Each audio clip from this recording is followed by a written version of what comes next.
our passage this morning at yung pangalawang topic na ating pong sinusundan ay Know Your Enemy.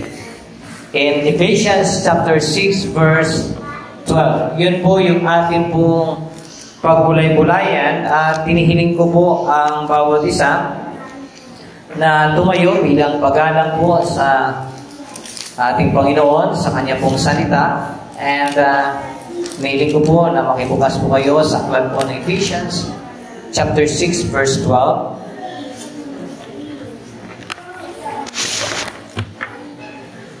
Sulat ni Apostol Pablo sa mga taga-Ephesians chapter 6 verse 12, ito po ang sinasabi, For we do not wrestle against flesh and blood, but against the rulers, against the authorities, against the cosmic powers over this present darkness, against the spiritual forces of evil in the heavenly places. So tayo po ay saglit na manalangin. Ama namin makapangyarihan sa lahat, lumalapit kami sa inyo ng may pagpakumbaba at pagpapasalamat sa biyaya ng buhay at kaligtasan na inyo pong kaloob.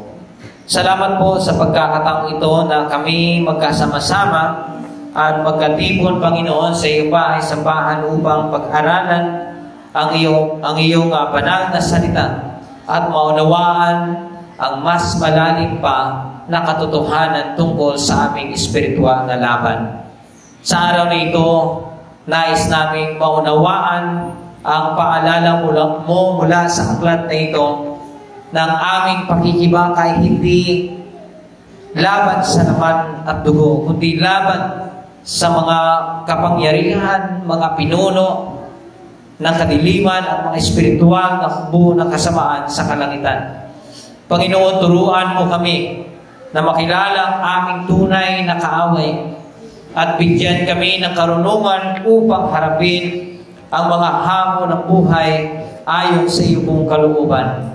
Puspusin niyo po kami ng iyong Santong Espiritu upang maging matatag kami sa pananampalataya at mahigpit na kumapit sa iyong salita. Palakasin mo po kami, lalo na ang aming kalooban upang masugpo namin ang anumang dulot ng tukso, kasinungalingan at panlilinglang ng aming pong kaaway. Panginoon, naway maging bukas ang aming puso at isipan habang pinag-aaralan po namin ang iyong dakilang salita sa araw na ito.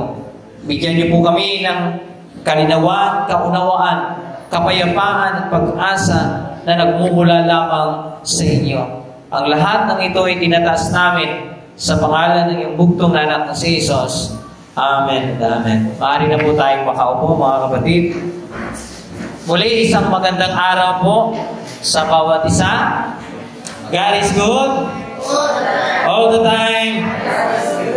Mga kapatid, sa ating pong paglalakbay bilang mga Kristiyano, mahalaga na maunawaan natin kung sino ang ating tunay na kaaway. Madalas, kapag may problema o pagsubok, iniisip natin na ito'y galing sa tao. Ngunit ayon sa Ephesians chapter 6 verse 12, ang ating pakikibaka ay hindi laban sa laman at dugo. Take note, sa makatwid, ang ating tunay na kaaway ay hindi tao, kundi ang espiritual na puwersa ng kasamaan. Amen. Andyan pa kayo? So, kailangan maging malinaw ito sa atin upang mayroon din tayong kapanatagan kung paano po natin harapin ang mga puwersa ito. Sa aklat po, ang aklat ng Ephesians ay sinulat ng Apostol Pablo habang siya ay nakakulong sa Roma. Humigit kumulang noong AD 60 or 62 or Anno Domini, ibig sabihin before Christ, or after Christ. Ito ay isang liham na ipinadala sa simbahan sa Efeso at Ito ay isang mahalagang lungsod sa probinsya ng Asia sa panahon ng Imperyo ng Roma. O ito yung tinatawag sa panahon ngayon na Turkey. No? Layunin ni Pablo na palakasin ang mga mananampalataya ng mga mananampalataya at ipaalala sa kanila ang espiritual na biyayang natamo nila mula sa ating pong Panginoong Kristo. At sa Kabanata 6, ang huling bahagi ng sulat ay binigyang tihin ni Apostol Pablo, no? Una, ang mga relasyon ng mga Kristiyano. In verses 1 down to 9. At dito, binigyan niya ng diin ang tagubilin sa mga anak na sumunod sa mga magulang. Mga anak, andito ba yung mga anak? At mga magulang, itaguyod ang mga anak sa Panginoon. Mga alipin at mga amo ay magpakita ng respeto sa isa't isa. Yan po ang buod ng talata. So, ipinakita ng Apostol Pablo yung kahalagahan ng pagkakaisa at pagsunod para sa kaayusan sa loob ng iglesia, sa loob ng isang pamilya. Hindi lamang po mga relasyon ng Kristiyano. Binigyan din ni Apostol Pablo ang espiritual na digmaan mula verse 10 to verse 20. So, tinapos ni Apostol Pablo sa isang makapangyarihang paalala na ang mga Kristiyano ay sa gitna ng espiritual na laban o na laban sa pwersa ng kasamaan. So, dito dinital nila. So, kaya, ang sabi ni Apostol Pablo, hinimok niya po ang mga mananampalataya na isuot ang buong baluti ng Diyos. Mababasa po natin yan, the following verses, no? Upang panindigan sa laban ng pagdaraya ng dyablo. Ayan. Ang baluting ito ay binubuo ng katotohanan, katwiran, pananampalataya, kaligtasan, salita ng Diyos at panalangin. Ito yung baluti na nais ni Apostol Pablo na manatili sa buhay ng mga Kristiyano, mga mananampalataya. At nagtapos ang talata sa verses 21 to 24 sa isang personal na pagbati na kung saan dito rin ipinahayag ni Apostol Pablo na palakasin ang mga mananampalataya at manalangin para sa kapayapaan, pag-ibig at biyaya para sa kanila. So sa kabuuan, Ephesians chapter 6, para makita po natin yung background, nagbibigay ito ng practical na patnubay sa ating pamumuhay o sa pamumuhay ng isang buhay na nakasentro. Kanino? Nakasentro kay Kristo. Na yung buhay natin dapat nakasentro kay Jesus, no? Habang ipinaalala ang katotohanan ng spiritual, ng digmaan at ang pangangailangan ng protection at kapangyarihan ng ating Diyos. Ang tanong, seryoso kayo dadako tayo sa tunay na labanan. Ayan. Tunay na labanan. Balik tayo sa talata. Anong sabi sa talata? Ang ating pakikibaka ay hindi laban sa laman at ano? Andiyan, hindi ba nabasa? Hindi laban sa laman at dugo. Tapos, tayo nga muna tayo. Mukhang inaantok tayo. Seryoso. Tayo muna. Ayan. Tayo muna. Harap sa kanan. Yan, hindi nyo alam yung kanan. Tulog pa nga kayo. O, pag-iwasas ka muna ang iyong mga nasa harap. Yan. Okay. Sige. Para magising, lakasan mo. Ugain mo. Yan. Nagising ba? Harap sa kaliwa. Yan, gumanti ka na.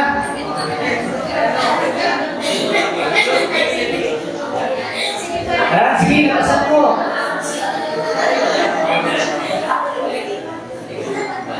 Okay, thank you. Kaya Marco, pakuha ka ng remote. Hindi ko magana yung aircon. Nahihita na ako rin. Naka-Amerikana pa naman ako. Anyway, balik tayo. Ang sabi doon, ang ating pakikibaka ay hindi laban sa laman. Nakalaka tayo pa. Pansin na lang palagi pag naka-orange po at naka-timer yan. May pag nagpatay po kayo, lagi kong napapansin kayo, chinichik ko bago umalis lahat. Pag naka-timer kasi, gumagana yung aircon pagkalipas ng ilang oras, no? So, pagka-check lahat po. Baka, minsan, pag kunting kalabog lang, may napapatakbo ako ng mabilis kasi, na ako eh. Sa nangyari, natruma na ako. Okay, balik tayo. Tandaan po natin na hindi natin kaaway ang ating kapwa. Kahit minsan, sila ang pinanggalingan ng sakit ng loob at problema. Tingnan niyo po ang inyong mga katabi. Ayan. Sabihin mo sa kanya, hindi kita kaaway. Ayan. Hindi mo rin ako kaaway.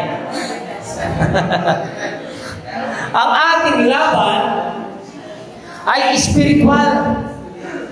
Tandaan po natin na nasa gitna ng isang spiritual na digmaan laban sa mga pwersa ng kadiliman. Ang mga ito ay hindi nakikita ng mata, ngunit ramdam natin sa anyo ng tukso, sa anyo ng kasalanan, at sa anyo ng pagsubok. No?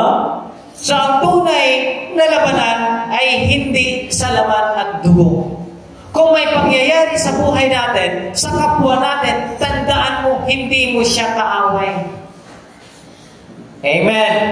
Hindi tayo magkaaway. Amen. Sa malakas ng amen niya dyan? Ayan. Sino ang kaaway? Ang pag-usapan natin yung kaaway. Ano na? Ang ating kaaway, unang, mga namumuno sa kadiliman. Mga namumuno sa kadiliman, ang mga espiritual na pwersa na nagkakalat ng kasamaan sa sanlibutan. Sa social media, makita po natin kung paano napapalawak ng kasamaan yung kasalanan. Isipin niyo mga kapatid, ang isang hukbong sandatahan na maayos at organisado at may malinaw na liderato. Tulad ng isang hukbo na may mga general at mga pinuno, ang kaharian ng kadiliman ay may mga pinuno rin na naglalayong magdala ng kasamaan at wasakin ang sangkatauhan. Realidad po yan. Ang mga namumuno sa kadiliman ay tumutukoy sa mga makapangyarihang espiritual na nilalang na nasa ilalim ng pamumuno ni Satanas. Ni Satanas. Kaya si Archie, mabuti kinulit ni Archie, ituro kahapon sa bata, Satanas. Inulit niya, Satanas. Baka si Santa yun, no? Sila ang responsable ng pagpapalaganap ng kasamaan, panlilinglang at paghudyok sa mga tao para ang tao ay magkasala. At ganoon sa parehong paraan, ang isang leader ng hukbo ay nag-uutos sa kanyang mga sundalo, ang mga espiritual na namumuno sa kadiliman ay nagtutulungan upang iligaw ang mundo sa katotohanan ng Diyos. Organisado po sila. Tahimik sila gumawa. Pero later on, hindi mo alam, nandidisip ka na. Ang kanilang layunin ay kontrolin ang mga sistema ng mundo. Tulad ng pamahalaan, sad to say, na ang divorce na pasana sa Senado, edukasyon, andyan yung edukasyon, ginagamit din, na yung mga kabataan natin ay naging sentro ang edukasyon, pero ang edukasyon sa salita ng Diyos nalalilift na. May isang tabi na ang negosyo, mga kapatid, yung may mga business nito, at kultura upang ipalaganap ang kasamaan at hadlangan ang kaharian ng Diyos. Yan po ang tungkulin ng mga namumuno sa kadiliman. Nagtutulungan sila upang kontrolin yung pag-iisip ng tao. Ang mga namumuno sa kadiliman ay bahagi ng mas mataas na spiritual na organisasyon na pinamumunuan ni Satanas. According to the Bible, no, mga tagapagdala sila ng kasinungalingan. Ano sabi sa Genesis 3 chapter 1 verse 6? Tingnan po ninyo ang inyong mga Biblia. Ang kanilang pangunahing sandata ay panlilin lang. No? Tulad ng ginawa ni Satanas kay iba sa halamanan. Gumamit sila o siya ng kasinungalingan upang ilayo ang tao sa katotohanan ng Diyos. Minsan ang offer ni Satanas maganda, but at the end of the day, hindi mo nalalaman na ikaw pala ay nalimlan na. Hindi lahat ng maganda, hindi lahat ng oportunidad is good. Just ask the Lord. Amen? Tuso si Satanas. Mga udyok sa kasamaan. Sila ang nagtutulak sa mga tao na gumawa ng kasalanan. Tulad ng nakita sa buhay ni Judas Iscariot na naudyukan ng diablo upang ipagkanulo si Jesus. Pangatlo, mga tagapagkalat ng takot. Isa sa kanilang estratehiya na magdala ng takot at kawalang pag-asa upang mawasak ang pananampalataya ng tao. But, anong sabi po sa 2 Timothy 1:7 na binanggit ko last time, sapagkat hindi tayo binigyan ng Diyos ng espiritu ng takot, kundi ng kapangyarihan, pag-ibig at mahinahong pag-iisip. So minsan yung takot ang nagdadala sa atin. Ginagamit din yung pagkatakot para mawala tayo sa tunay na direksyon na ibinigay ng ating buong Panginoon. Sa ating buhay mga Kristiyano, dapat kilalanin ang tunay na kaaway. Na yung kaaway mo ay itong mga may kapangyarihan. Hindi kaaway mo yung katabi mo, yung kapwa mo. Yung kaaway mo ang Diyos na sumisira ng relasyon ng bawat isa. Hindi tao ating tunay na kalaban, kundi ang spiritual persa sa likod ng kasamaan. Mahalagang labanan ng kasamaan. Paano natin malabanan ng kasamaan? Dapat gamitin natin ang spiritual na sandata, which is the prayer, faith, and the Word of God. Amen. Pananatili sa liwanag ng Diyos. Bilang mananampalataya, dapat ay manatili sa salita ng Panginoon. Mahalaga pong Sunday school na yun ngayon dahil doctrinal. And it talks about the Holy Scripture. No? Ang mga namumuno sa kadiliman ay nagtutulak sa tao patungo sa kasalanan at kawalang pag-asa. Pero ano sabi ni Jesus in John chapter 18 verse 2, verse 12, verse 8, chapter 8 verse 12, ako ang ilaw ng sanlibutan. Ang sumusunod sa akin ay hindi lalakad sa kadiliman kundi magkaroon ng liwanag ng buhay. And last, gamitin ang baluti ng Diyos. Mamaya didiscuss ko po, hindi ko na didiscuss yan. Pangalawa, anong ating kaaway? Mga namumuno sa kadiliman. Pangalawa, mga kapangyarihan. Ang mga espiritual na nilalang na may impluwensya sa masamang gawain sa ating buhay. Isipin natin ang gobyerno, balik tayo sa gobyerno, na may iba't ibang antas ng pamumuno mula sa pinakamataas na pinuno hanggang sa mga tagapamahala sa bawat distrito, sa bawat barangay. Sa bawat antas, may kanya-kanyang responsibilidad na nagpapatakbo sa sistema ng pamahalaan. Katulad nito, ang kahirian ng kadiliman ay hindi basta magulo o walang direksyon. Ito ay may strukturang sistema ng mga kapangyarihang spiritual na pinamumunuan ni Satanas. Kung mayroong matibay na struktura o strategiya si Satanas para pabagsakin ang mananampalataya, dapat ay mga Kristiyano, mayroon tayong sistema na sinusundan at strategiya na sinusundan, which is the Word of God. Hindi natin alam na yung kaaway andyan na. No? Yung strategy ni Satanas ay napaka-wise gumalaw. kunwari malinis at magaling, pero sa likod nito ay may masamang hangarin. Ang mga makapangyarihan ay spiritual na nilalang na may impluwensya sa mga tao, kultura at sistema ng mundo. Andiyan yung korupsyon, digmaan, imoralidad at kawalang katarungan. Tandaan po natin na ang layunin nila ay pigilan ang magandang plano ng Diyos at dalhin ang pagkawasak sa mundo o ang mundo sa pagkawasak. Take note. Paunti-unti na. Yung nangyari sa Los Angeles, California, na halos impyerno na ang makita mo. Kapatid, wake up! Huwag nating sayangin yung pagkakataon to listen to the Word of God. Ang salitang kapangyarihan ay tumutukoy sa mga espiritual na nilalang na may authority sa mundong ito. Sa Biblia, makikita ang mga gawa ng mga kapangyarihan sa pamamagitan ng pagpapalaganap ng kasamaan. Gumagawa sila upang ilayo ang tao sa Diyos.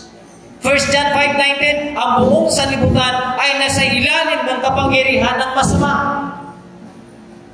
Pero marami mga pilosopo na bakit yan inaalam ng Diyos? Ang tao ay pasama na pasama. Ito ang gusto ng Lord, pero ang tao lumili sa gusto ng Diyos. Ano ba? Pagtatangkang pigilan ang Ebanghelyo. Ginagamit nila ang kanilang impluwensya upang hadlangan ang pagpapalaganap ng salita ng Diyos. Tama? Maraming humahadlang. Tulad ng ginagawa ni Satanas na pigilan ang gawain ni Pablo in 1 Thessalonians chapter 2 verse 18. Kaya mga kapatid, huwag nating subukan hadlangan ang pagpapalaganap ng salita ng Diyos at huwag mong pigilan, hadlangan ang conviction ng banal na Espiritu sa buhay mo to share the Word of God.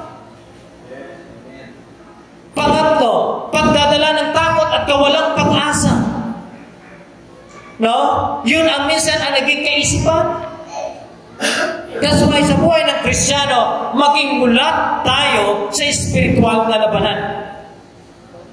Dapat maging bukas yung kaisipan natin.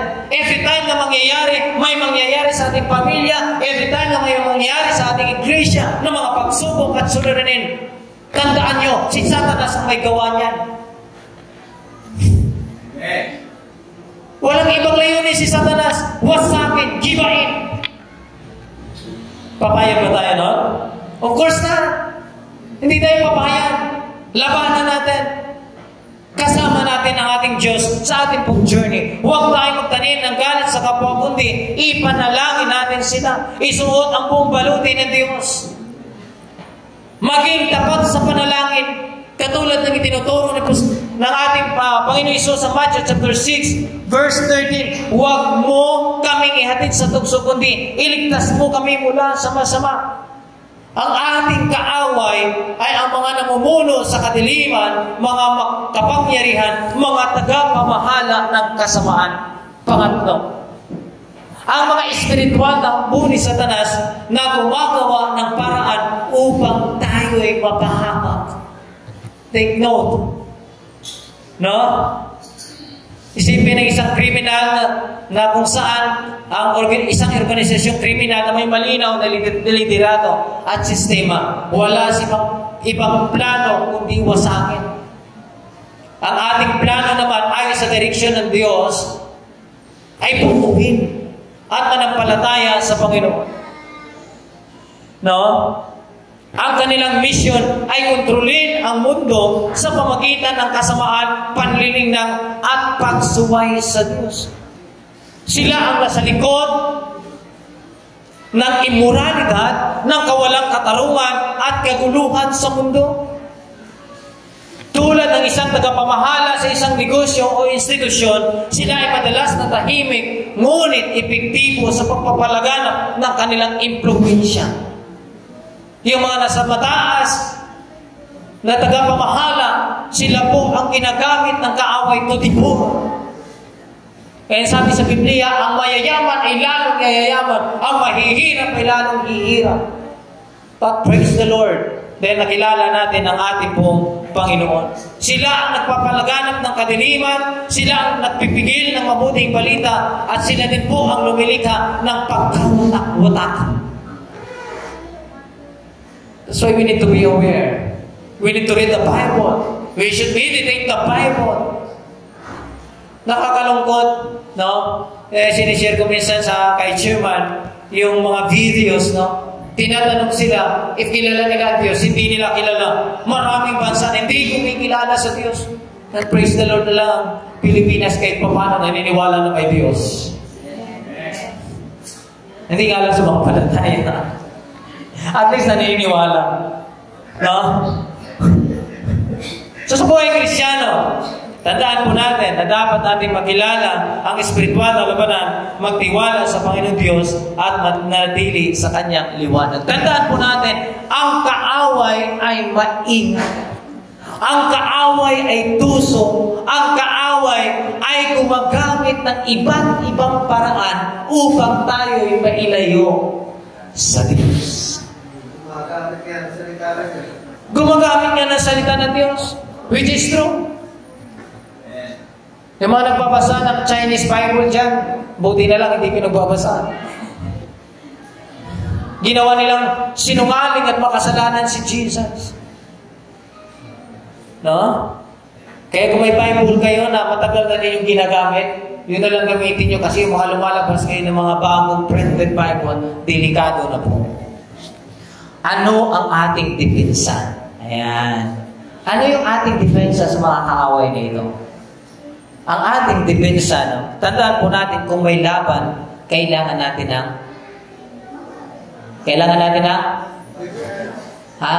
sandata. Alam nga lalaban ka, wala kang sandata. Hindi parang pinatay mo rin yung sarili mo. No? Sa mga sumusunod na talata ng Ephesians chapter 6, beginning 13 to 17, sinabi ng Pablo ang tungkol sa baluti ng Diyos na kailangang isuot ito upang mapanatili ang ating pananampalataya at manalo sa laban. Ngayon, suot-suot pa natin ang baluti ng Diyos? Hello? Suot-suot pa natin ang baluti ng Diyos? Ha? Sige, forward na. Ayan. Ano ang ating depensa? Una, ang baluti ng sinturon ng katotohanan. Lubag na yata. Ayan. Sinturon ng katotohanan. Ang salita ng Diyos na nagbibigay liwanag sa kasinungalingan ng kaaway. Madidinig mo ang kasinungalingan ng kaaway if you are babad sa salita ng Diyos. Amen?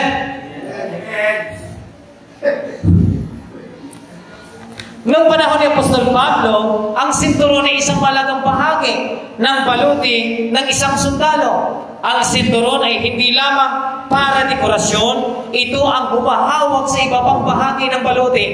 Sa praktikal na gamit, pinagtitibay nito ang baluti at nagsisiguro na ang sundalo ay handang lumaban nang hindi nahihirapan sa paggalaw. Upang makalaban siya ng maayos at matiwasay. Ang sinturon din ang naglalaman ng espada, kaya ito ang nagbibigay daan sa sundalo na gamitin ang kanyang sandata. Pa-forward na. Malayo ka na lang. Sige, mukhang kalilig. Kaya sundan ko lang yung aking mga... Sige, isipan. Malayo ka na. Naiwan ka na. Sinusundan ka nila. Naiwan siya. Sige ba? Nasaan na tayo?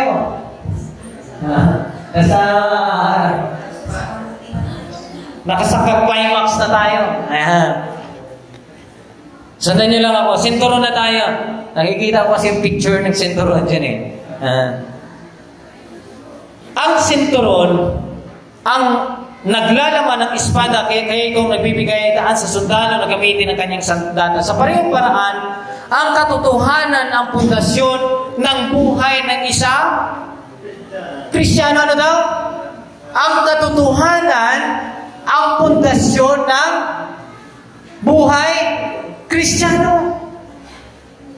Tandaan po natin, katulad ng sinturon, pinagtitibay nito ang ating pananampalataya at ginagawang matatag ang ating espiritual na kalagayan. Ang katotohanan ay mahalaga upang tayo ay makalaban ng maayos sa espiritual na digmaan. Kung wala ang katotohanan sa buhay natin, paano tayo makapaglaban? Paano tayo makaharap ng maayos sa ating kalaban? Sa konteksto ng Biblia, sa Ephesians 6:14, ang sabi ng Apostol Pablo, manindigan kayo ng inyong mga baywang ay nabibigisan ng katotohanan. So sa ating buhay, sa ating journey, kasama ang katotohanan ng Diyos. Kaya diniin ni Apostol Pablo ang katotohanan sa unang kaloob ng Diyos o sa unang baluti ng Diyos na ang katotohanan ito ay hindi lamang patungkol sa pagiging totoo ng ating sinasabi o ng ating ginagawa, kundi ito'y tumutukoy sa salita ng Diyos. Na ang salita ng Diyos ay katotohanan. Nang sabi sa John 14:6, ako ang daan, ang katotohanan at ang buhay. So, ibig sabihin, bilang mananampalataya, dapat nabigkisan tayo ng katotohanan. Sabi nga, ang pagbigkis ng katotohanan sa ating espiritual na buhay ay nangangahulugan ng pagtanggap at pag-unawa sa katotohanan ng Diyos. Amen. Amen. Amen. Tinatanggap pa natin ang katotohanan. No? Ang salita ng Diyos, tandaan po natin ang ating pamantayan ng katotohanan at ito ang gabay natin sa buhay. Dapat tayo mamumuhay sa katotohanan. No? Pamumuhay ng may katotohanan. Ang isang totoong Kristiyano ay tinatawag na maging matapat at totoo sa lahat ng aspeto ng ating mga buhay. Lagi natin kiniklaim, Jesus is the way, the truth, and the life. Namumuhay ba tayo sa katotohanan? Maging totoo at maging tapat. Sabi pa dyan, pagtitiwala sa katotohanan ni Kristo, ang kaalaman na si Kristo katotohanan ay nagbibigay sa atin ng kumpiyansa para labanan ang kasinungalingan ni Satanas. Amen. Alam natin na yung mundo ay andyan ang kasinungalingan. Ikaw na mananampalataya, ikaw na Kristiyano na naniniwala kay Kristo, na siya'y katotohanan, dapat namumuhay ka sa katotohanan sa kabila na napaligiran ka ng kasinungalingan ng mundo. Pero sometimes, sabi nga sa tanong Sir Baby kanina, 27 years of service from pastor to impostor. Bakit naging pari Saan ang katotohanan? Kapag tayo ay pinihisan ng sinturon ng katotohanan, tayo ay nakapagpigil sa kasinungalingan, nakapagpigil sa pandaraya ng mundo at ng dyablo. Amen? Amen? Nasa sa'yo katotohanan Kapag nasa iyo katotohanan, naumuhay ka sa katotohanan. Hindi ka marunong mandaraya. Kaya kapag nasa gobyerno ka, andyan lahat ng pandaraya. Andyan lahat ng kasinungalingan. Ang katotohanan ang nagsisiping gabay upang tayo magdesisyon ayon sa kalooban ng Diyos. At kapag tayo nasa gitna ng pagsubok, ang katotohanan ng salita ng Diyos ang nagbibigay sa atin ng lakas at kumpiyansa na manindigan laban sa kasamaan. Pangalawa, baluti ng katuwiran.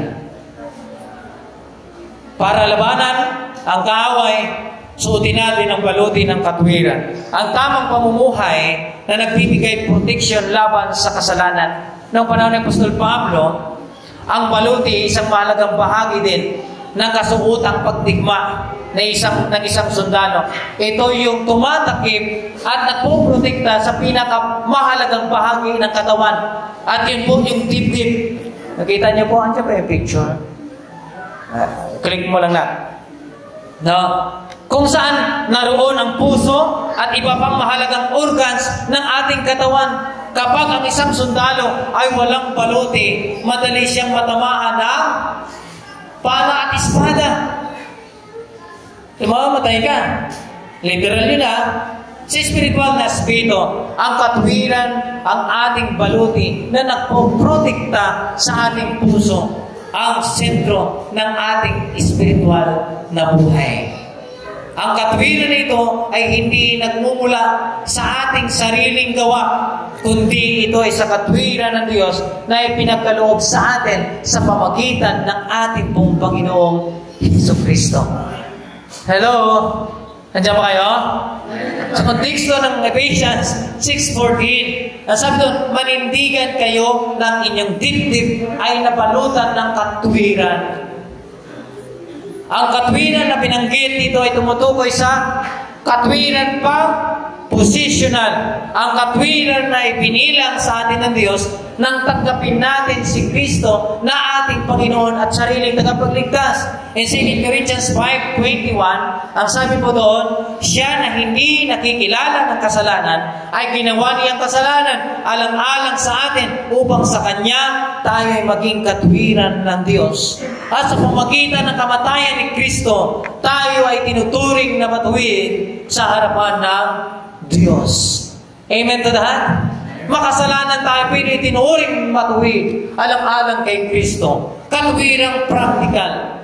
Bukod sa katwiran ng Diyos na ibinilang sa atin, tayo rin ay tinawag na mamuhay na matuwid.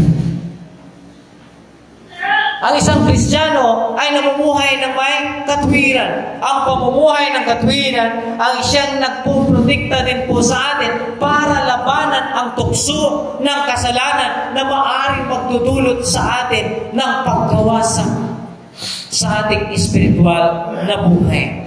Mga kapatid, ang baluti ng katwiran, tandaan po natin, ito'y protection ng ating puso. Ito ay pamamaraan para makapamuhay tayo ng matuwid. At ito rin ay sandata para labanan ang anumang tukso na dumarating sa ating buhay. Mga kapatid, kapag inaakusahan tayo ng Diablo, may papaalala natin na tayo ay pinatawad na at matuwid na sa harapan ng Diyos. Minsan yung doubt sa ating mga sarili, nagtatanong minsan sa ating kaisipan, Lord, ako ba talaga ay nasa presence mo? Minsan yung doubt, nag-uudyok para mag-doubt, questionin ang ating Panginoon. Pamumuhay na matuwid. Sa araw-araw, ang paggawa ng tama ayon sa kauluban ng Diyos ay nagbibigay din sa atin ng protection sa ating espiritual na buhay. Kaya dapat araw-araw, mga kapatid, bilang isang Kristiyano, dapat isinusuot natin ang baluti ng katwiran. Kapag tinuksukang gumawa ng hindi tama, walang ibang magpapaalala sa sarili mo. Tandaan mo na ikaw ay nilinis ng Diyos. Tandaan mo na ikaw ay pinayaran na ni Kristo sa krus. At kapag naalala mo ang bagay na yan, ang hindi tama, kaya mong pagtagumpayan.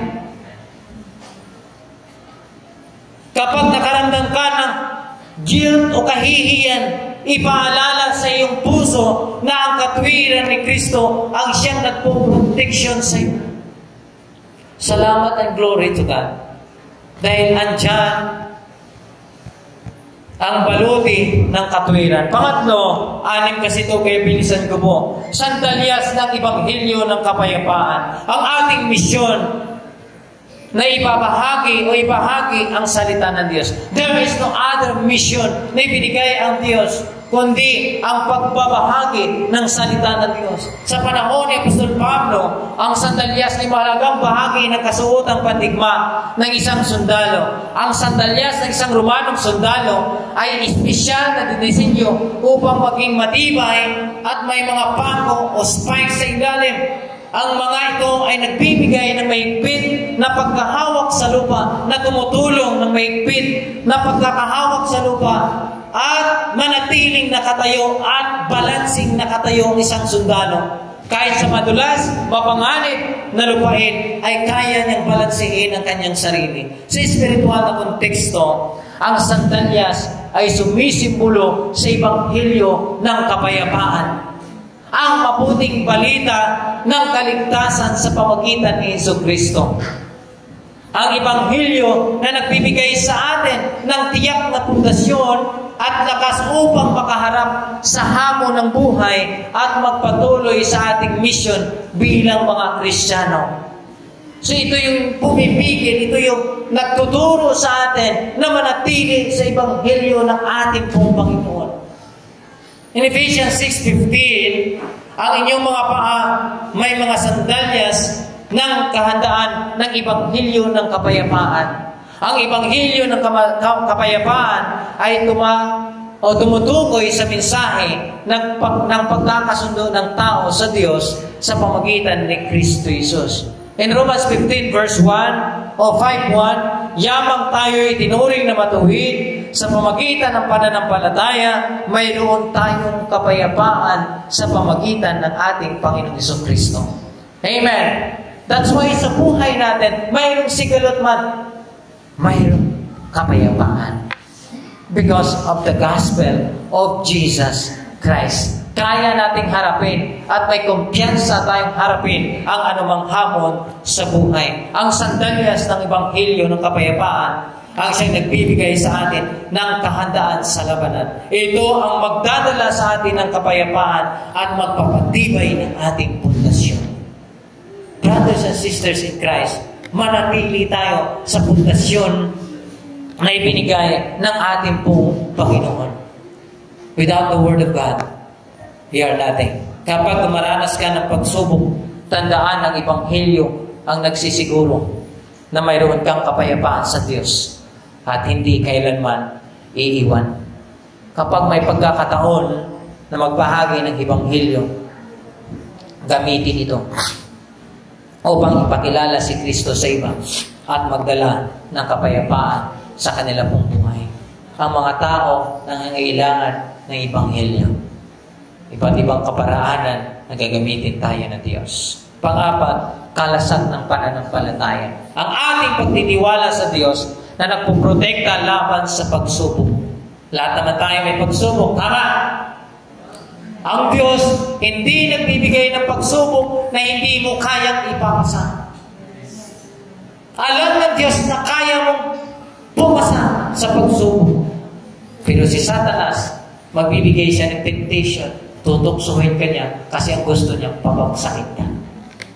That's why hindi si Jesus nagbibigay ng temptation. Nagtukso. Si Satanas lamang. Now, sabi sa Apostol Pablo, sa panay Apostol Pablo, ang kalasag ay mahalaga din, no? Ang Romanong kalasag o scotum ay malaki at hugis parihaba, sapat upang matakpan ang buong katawan ng sundalo. Ginagamit ito upang harangin ang mga palaso, sibat at iba pang sandata ng kaaway. Ang mga sundalo ay kadalasan ginagamit ang kanilang mga kalasag ng magkasama upang bumuo ng isang pader laban sa pag-atake ng kalaban na nagbibigay protection sa buong hukbo. Sa konteksto ng spiritual, ang kalasag ay sumisipulo sa pananampalataya. Amen. Kaya dapat matibay yung ating pananampalataya. Ang kalasag ay sumisimbolo sa pananampalataya ang ating pagtitiwala at pananalig sa Diyos. Amen? Nandiyan ba kayo? Ang pananampalataya natin ang nagpuprotekta laban sa spiritual na nagniningas na palaso ng dyablo tulad ng pagdududa, tukso, takot, at kasinungalingan. At itong mga ginagamit ng kaaway, kaya mo kapatid na malagpasan. Ephesians 6:16, higit sa lahat, kunin ninyo kalasag ng pananampalataya na sa pamagitan nito ay may papatay ninyong lahat ng nagdiningas na palaso ng masama. Araw-araw andyan yung nagdiningas ng palaso ng dyablo. Paglabas mo palang mamaya dyan sa pintuan, pagharap mo sa realidad ng buhay, andyan yung nagniningas na palaso ng kaaway. Ano ang panlaban mo, kapatid? Anong sandatang gagamitin mo? Ang iyong pananampalataya sa Diyos. Hebreo 11:1, ngayon ang pananampalataya ay ang katiyakan sa mga bagay na inaasahan, ang panindigan sa mga bagay na hindi nakikita. Hindi mo man nakikita, pero may pananampalataya ka na mayroong Diyos na kasama mo sa labang ito. Ang kalasag ng pananampalataya, ang proteksyon laban sa tukso ng kasinungalingan, laban sa pagharap sa pagsubok at pagkakaisa ng mga mananampalataya. Brothers and sisters in Christ, kapag tumaranas ka ng mga negatibong kaisipan, akusasyon mula sa dyablo, halimbawa, pumapasok sa kaisipan mo, mahal kaya ako ng Diyos? Minsan ganun tayo. Lalo kapag nasa bingit ka ng pagsubok at problema, you are asking the Lord. Tama? Pero bakit ito nangyari sa aking buhay? Negatibong kaisipan. Lord, ano magiging future ko? Lord, kapag sinubukan namin ito, ano mangyayari? Pag sinubukan ko ito, ano mangyayari? Negatibong bagay. If you really believe in God, you must obey Him. Listen to Him. Dahil ang Diyos, kaya sa kasama mo si Johnny mo. Gamitin ang kalasag ng pananampalataya upang ipaalala sa iyong sarili ng pangako ng Diyos sa Kanyang salita ay maaasahan. Sa gitna ng pagsubok, mga kapatid, manalig ng Diyos ang magbibigay sa iyo ng solusyon at lakas upang malampasan ang hamon. Panglima, helmet ng kaligtasan. Ang helmet, napakahalaga yan lalo sa nagmumotor. Buti na lang si Marco, walang galos ang helmet nung na-aksidente. Dahil may helmet siya ng kaligtasan. Ay yung ragasak ng pagka-aksidente ni Marco, ay akala mo, wala ng buhay si Obong.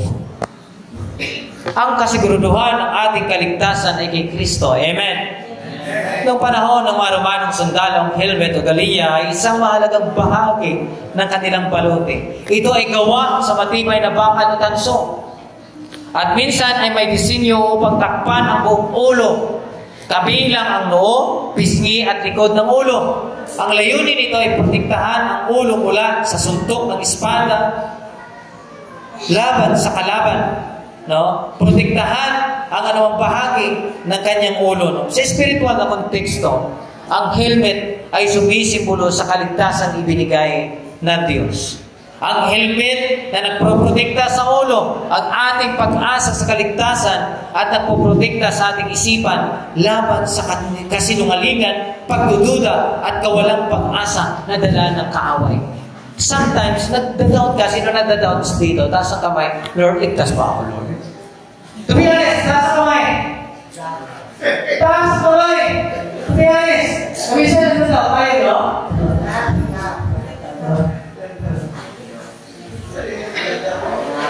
Oh, ayaw, mami.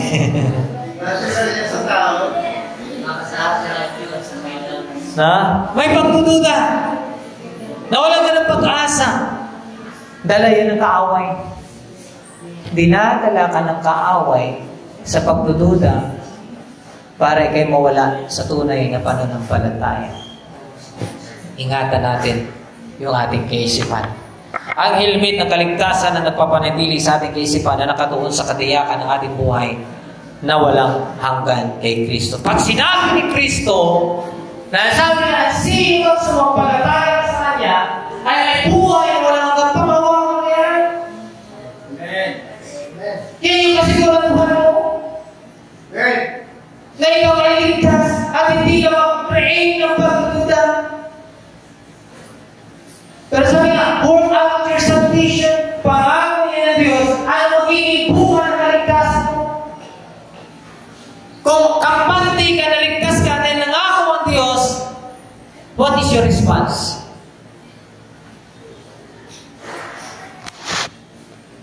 Kailangan mo mamuhay sa katwiran.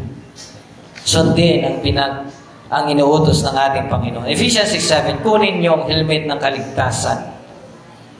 Ang kaligtasan ito ang kaligtasan na tinutukoy dito, hindi lamang ang kaligtasan nating natamo sa pamagitan ni Kristo, kundi ang ating pag-asa sa ganap na kaligtasan na darating sa pagbabalik ng ating Panginoong Hesukristo.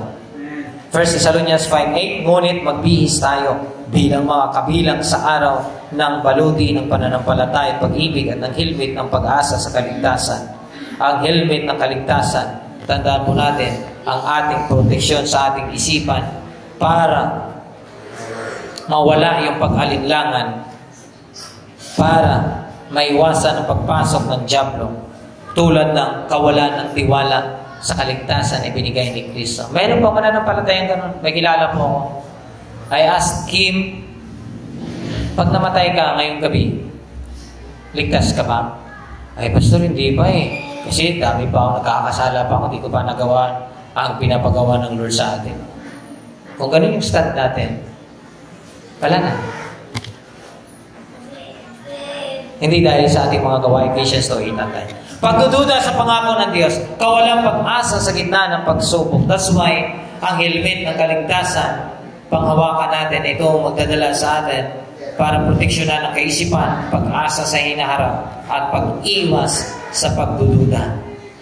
Kapatid, nasa isipan ka ba ng takot, pagkabalisa tungkol sa kinabukasan mo? Ipinapaalala sa iyo ng ating Panginoon na sa Kanya ay mayroong katiyakan. Amen. Last but not the least, masama ng tingin ni Okong sa akin. Joke lang.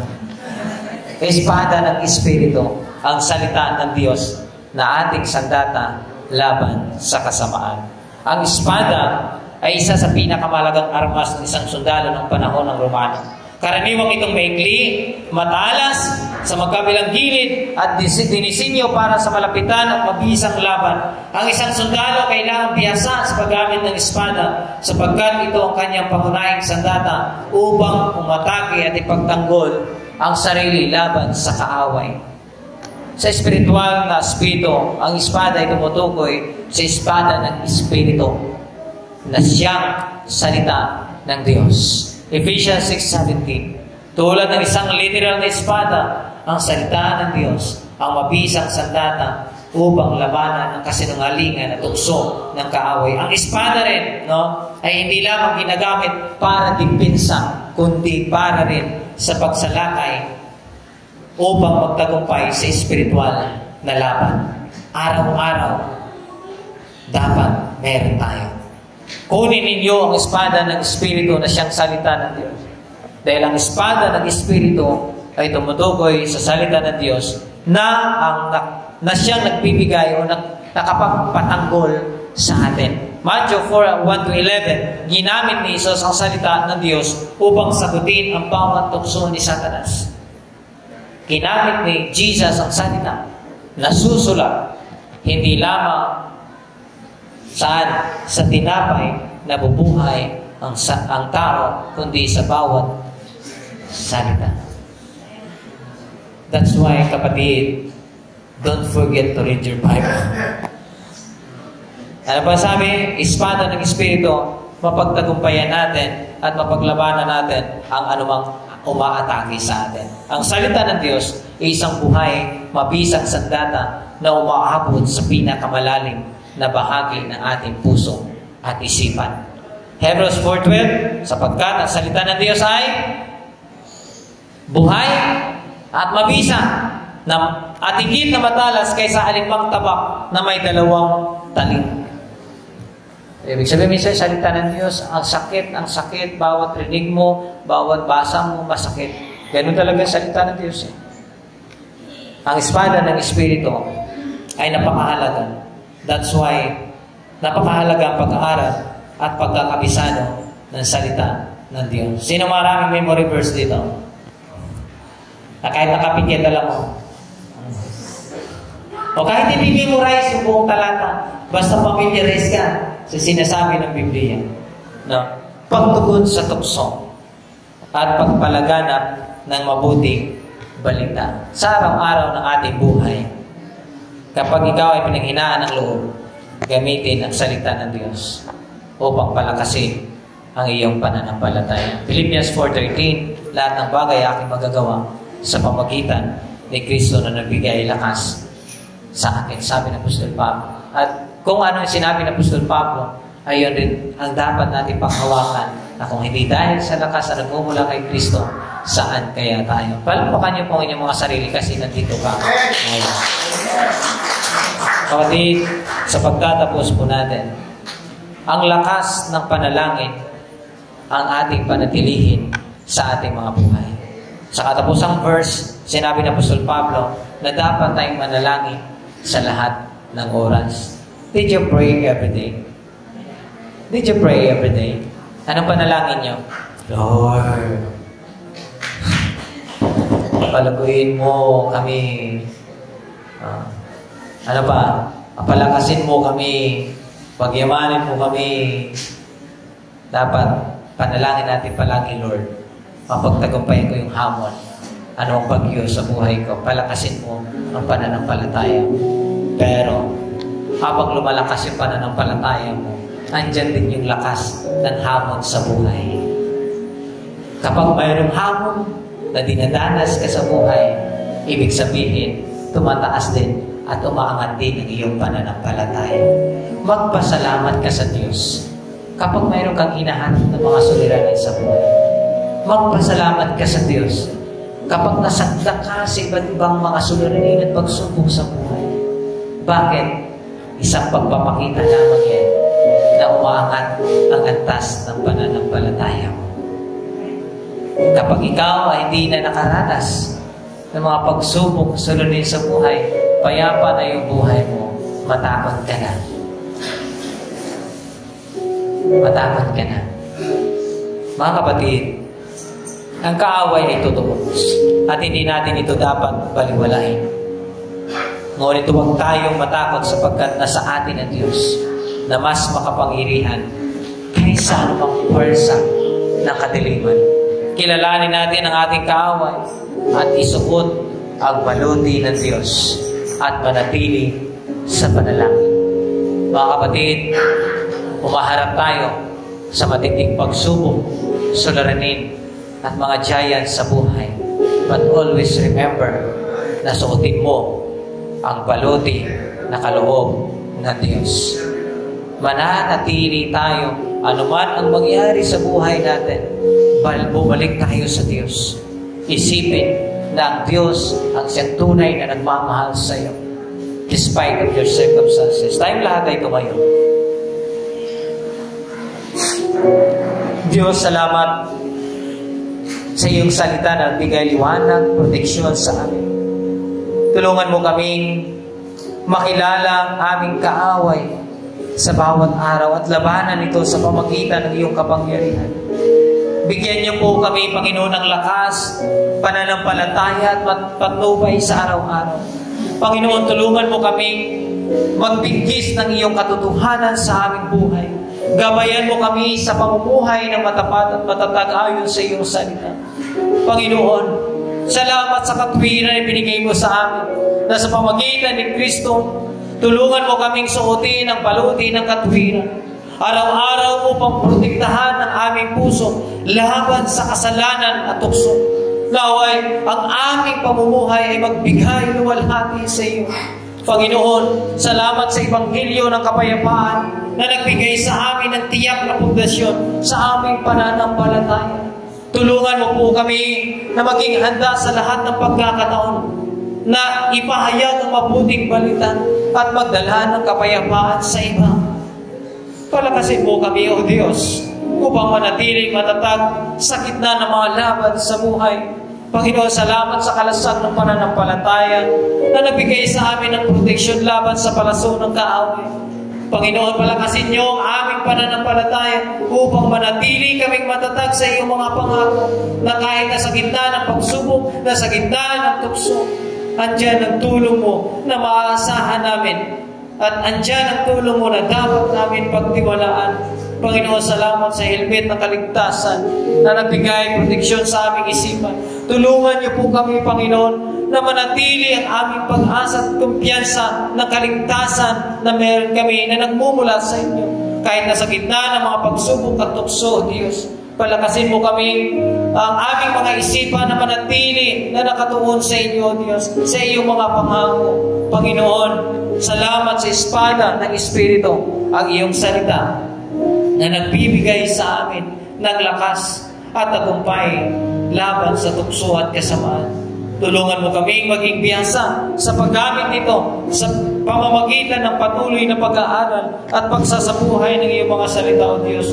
Bigyan mo lagi kami ng tapang, lakas ng loob na ipahayag ang katotohanan sa lahat ng pagkakataon na nangyayari sa aming pong buhay. We praise you, Father God.